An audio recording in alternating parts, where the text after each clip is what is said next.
So Sam Altman is trying to raise $7 trillion to go on this ultimate chip mission. That's with the T, everyone. Just so context for everyone, a trillion is 1,000 billion, and then a billion is 1,000 million. So take that into account. That's a lot of money. That's a lot of money. I don't think he's trying to raise $7 trillion. I don't think anyone thinks he's trying to raise $7 trillion. He's just putting a big number out there, and I bet you he'll be happy if he gets 5 to 10 billion. Yeah. Yes. He's not going to get more than 5. I could be wrong, but I doubt he's going to get more than 5 to 10 billion. You know what we call that, Neil? Billion. What do we call that in marketing? You aim for the moon, and that works too. But anchoring. Remember the book Influence? Yeah. So let's say you go buy a jacket, it's like $500 on the price tag. But then I come up to you, I'm, hey Neil, it's actually $100. You're like, seems cheap. Wow, deal. I got a deal. Oh, it's not $7 trillion. Exactly. I got to put 5 to 10 trillion. Yeah. This is a steal. So this is the ultimate anchor from Sam. Yes, that's really what he's trying to do. And funny enough, his brother just recently announced at the same time that he raised $150 million for Alt Capital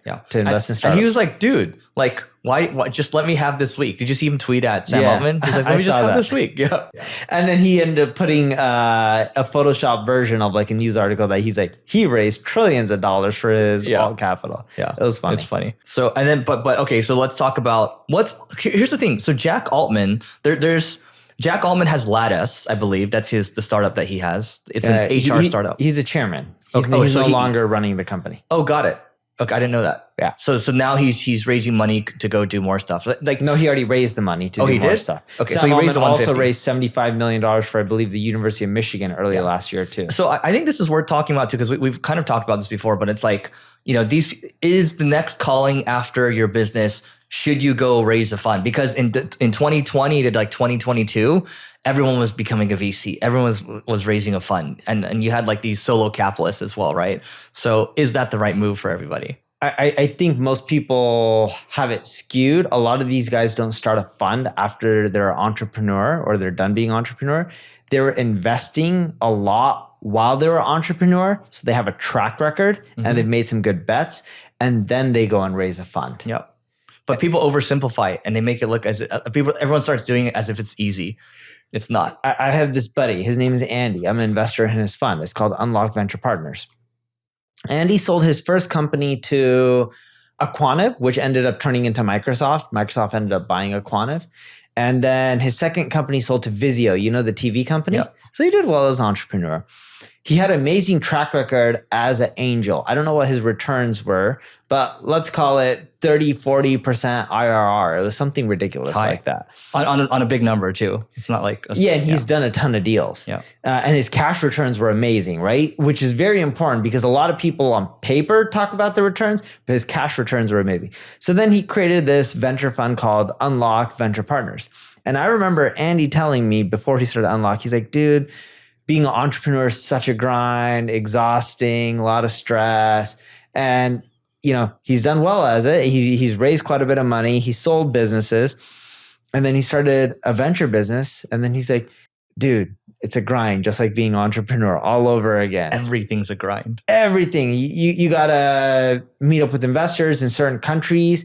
They require you to drink to get to know them. Yeah. And I didn't know this in certain countries, like in Asia and China. Did you know you can have a drinking buddy who drinks on your behalf so you don't have to drink as much? I didn't know that. I didn't know that either. I was like, oh, this is kind of cool. Yeah. So I don't have to be the one that New service. He's like, you can actually have someone who drinks on your behalf because I'm allergic to alcohol, so I don't really drink. Yeah. And he was like, dude, it's a grind. Is that what you say now? You're allergic to alcohol? I am allergic. I am too. When Asians turn red, you're actually allergic, but you don't turn red. I don't turn red, but you've had a hangover, right? Yeah. I think most of us have. If I take a little sip, like you guys can't see here unless you're looking at the video version on YouTube. That's why I subscribe to YouTube.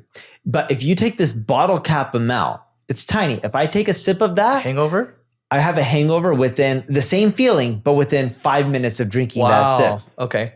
I like that line though. I'm allergic to alcohol. I'm going to use that in the future. No, I think there's something wrong. I can't take a sip. And it happened post-COVID. So during COVID, I never really drank a lot anyways. Pre or post-vaccine? None of it during COVID. So what I mean by that is during COVID, I never drank. Yeah. And then when things started to open up, I started taking a sip of alcohol. Forget having COVID vaccine or anything like that. Yeah. The moment I took a sip of alcohol, my body reacted really poorly. And I think what happened is I went like a year without drinking any alcohol. Yeah. So my body just built up intolerance to it. They're like, nope. Same with like milk. When I was a little kid, I could drink milk. Now I can't drink milk. Well, by the way, we're not saying bad things about vaccines, but you know, just to set the record straight. So that's interesting. I didn't know that. We'll talk about it more afterwards. Did you want to finish your thought? But no, so what Andy was getting with being a venture capital, he's like, dude, I'm grinding it out just as hard as being an entrepreneur. And what most people don't realize is I'm an LP in quite a few funds. People who are VCs, they make good money typically 10 years after they started their first fund. Each fund is a 7 to 10 year grind. It's a long cycle and people forget that. Yeah. Yeah. Look, not everything is as easy as it looks, and everyone is in the business of serving their customers. So no matter what you do, you can't just get away and work in like a cave. By the way, Neil and I have an agency owners group called the Agency Owners Association. All you have to do, just go to marketingschool.io/agency. Once again, it's marketingschool.io/agency to learn more. And now back to the show. This kind of ties in with the last episode we did around Tucker Carlson, where he starts his own media brand, but he's also diversified on X, on YouTube. He's got his own website. And so I'm looking at a tweet over here or a post, and Meta just cut off third-party access to Facebook groups, killing a bunch of companies in the process. So the founder of one company, Post My Party, said, I will lose 7 years of work and over 10,000 customers. It's a multi-million-dollar loss. This is from a guy. Wait, what did Meta cut off? I'm confused on this. Third-party access to Facebook groups, killing a bunch of companies. Got it. Yeah. So this guy's tweet or Twitter handle. But they're not killing groups. They're not killing groups, but I think... But they're killing the people who are taking all the data from groups and then creating their own communities outside of Facebook. There's not enough here, but I mean, we can see how this might affect people. But this guy niched down says platform risk is very real. So when you think about Reddit's changes to their API pricing, right? Like, you know, remember there's a tool I used to use or an app I used to use called Apollo, and that had 1.5 million active users on it. That change alone killed the whole thing. And I think it was doing like maybe 10 or $20 million a year or so. Twitter changed their API pricing, right? Yeah. Charging $42K a month. That killed loads of third-party apps. So it's just like, there's a lot of platform risk. And that's why I always recommend that you build out your email list, you build out your SMS list, you build something where you can control it. To an extent, you have control over your website, unless Google decides to like, you know, hit you with a manual action. But you know, those don't happen often if as long as you don't do anything stupid. Dude, and when you think about platform risk, what Eric and I are talking about is you just got to be omni-channel. We've talked about that a lot. And we're not just saying that for social, we're also saying that for things like email or SMS or even SEO, because a platform could change your rules. And then people are like, oh, should I just not invest any time into these channels? And it's a big misconception. And I tell people, funny enough, that they should not waste any more time creating social media content. People are like, what? What are you talking about? And I tweeted about this the other day, but check out these numbers. This is a number of content that's published on a daily basis on each platform. TikTok, 23 million. YouTube, 216 million. Facebook, 350 million. X, 500 million. LinkedIn, 2 million. Instagram, 95 million. Right? So when you look at the amount of people that are creating content on a daily basis, it's so much. And when we did analysis of over 5 million social media posts, 5.2 million, 59.41% had no engagement, no likes, no comments, no shares, nothing. And it doesn't mean that social media is a bad platform. It just means people are wasting their time because they're creating crap content. Just like in our last episode, we talked about the Morning Brew founder talking about how, you know, most content sucks. Yes, NBC's losing subscribers. Business Insider is, right? TechCrunch is. And the reason they're losing subscribers is because their content sucks. And on social media, people are just creating shit content and they're expecting to do amazing. It just doesn't work. If you're going to create shit content, don't create content in the first place. You know what the other problem is?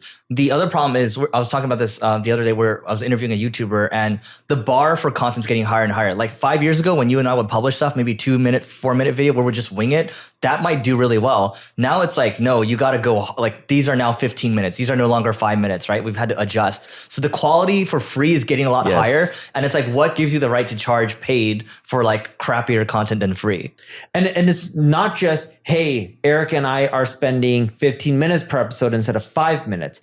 How much more time do we put in to figuring out what we're going to talk about before our podcast episodes? Oh, a lot. We actually prepare now. Like there's a sheet that we send to each other that we have to fill out. We have to bring it. We have to bring good ideas. We have Brad from recordeditpodcast.com and he helps set everything up and we're in person. Like I have to drive, right? There's like a lot more effort that goes into this now. And money. We spend more money to produce the podcast. We spend more time. We prepare more. And that's what's happening with content. There's just so much content being created on a daily basis. And just look at these numbers that I pointed out earlier, right? From 23 to 500 on X to 350 on Facebook. It's just so crazy on the amount of content that's just being uploaded. And I get there's a lot of duplication, but you have to compete with a lot of people and a lot of noise out there. And if you don't stand out, you're just going to be drowning in an ocean full of noise. Final thing we have for this one is this comes from the CXL blogs. They have a nice section called All Things Data Driven Marketing. So I think this is a neat hack over here. So basically, you can take one of your LinkedIn posts and you can connect with your audience with LinkedIn thought leader ads. So for example, you post something, you can boost it, right? But the cool thing is you can go to apollo.io or whatever you use for prospecting. You can find your dream 100 clients, all the contacts, and you can just upload them into a list for LinkedIn for retargeting. Maybe you can spend like $10 to $20 a day or so for your top content. And I think for people starting out, costs more than that. Okay, fine. Maybe like $100 a day, right? But I've tried it, by the way. That's how I know it costs more. Yeah. So, or let me clarify. It costs more, at least in the United States. Different countries, different pricing. It works decently. I won't say it's like going to be a game changer, but I think for those of you that are getting any semblance of traction, or you know who you're trying to target, and you know you do well on LinkedIn, like why not spend the extra, $100 a day or so? Because a lot of people, when we do the Agency Owners Association forum, 99% of people, 95% of people, what's their number one struggle? Closing deals. They need more leads. Yes. Yeah. Number two struggle is going to be retaining customers, if I had to take a guess. Yeah. I mean, we were just talking about on the phone yesterday. It's like what the churn for these agencies is like 50 to 80% in a year. Yeah. Like, that's not a business. It's not a business. And then some of them are like, oh, I want 5X my money. Well, I'm like, well, if I give you 5X and you're generating all the leads, what's going to happen next year? Oh, what will happen next year is I'm going to lose all my money. Yep.